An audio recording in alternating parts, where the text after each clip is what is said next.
sometimes people think it's a nuisance, but I kind of love its soft texture, and if you get a good solid mat of it, it can be really a beautiful planting. Today I'm doing something that I've never done before, but I'm super excited about, which is harvesting moss. You can see it right here next to me. It grows everywhere where we live in the South, where we have really acidic soil, and it grows on the north side of buildings in pretty wet conditions. Sometimes people think it's a nuisance, but I kind of love its soft texture, and if you get a good solid mat of it, it can be really a beautiful planting. So I'm actually going to harvest this today for some kokedama arrangements that I'm making, which I'll show that to you in a later video. But you can also plant it in a small planter by itself inside your house and just keep it good and watered, and it'll be really beautiful, just a really bright, pretty plant for inside your house. So like every Southern woman, I have serving utensils that I don't use because I don't make pies, and not a lot of cakes either, and if I do, they're from a box. So this is gonna be my moss harvesting tool today, and I figured since I'm using this, I may as well bring out a nice ceramic plate too.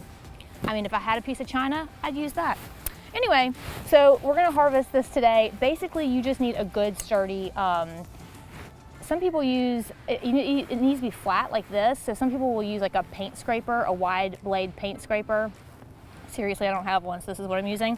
But it's super easy to harvest. All you do is you can cut a piece off, or if this is one big long piece that you want to get, you just slide your tool right underneath the bottom.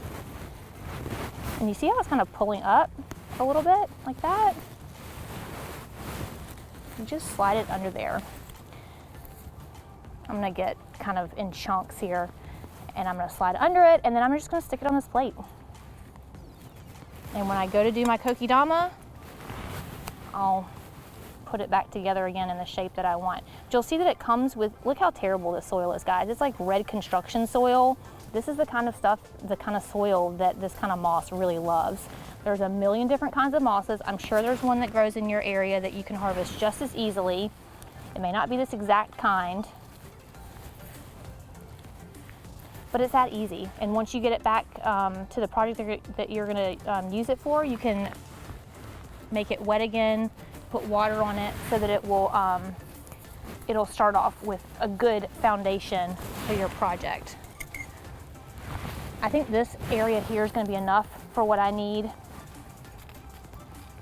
that's pretty much it, guys. So you can literally just take this, you can gather some more of this soil, put it in your planter, and then put this on top, start watering it, and that can be its own beautiful arrangement inside your house. So I'm gonna finish this up, and then I'm going to start working on my kokedamas.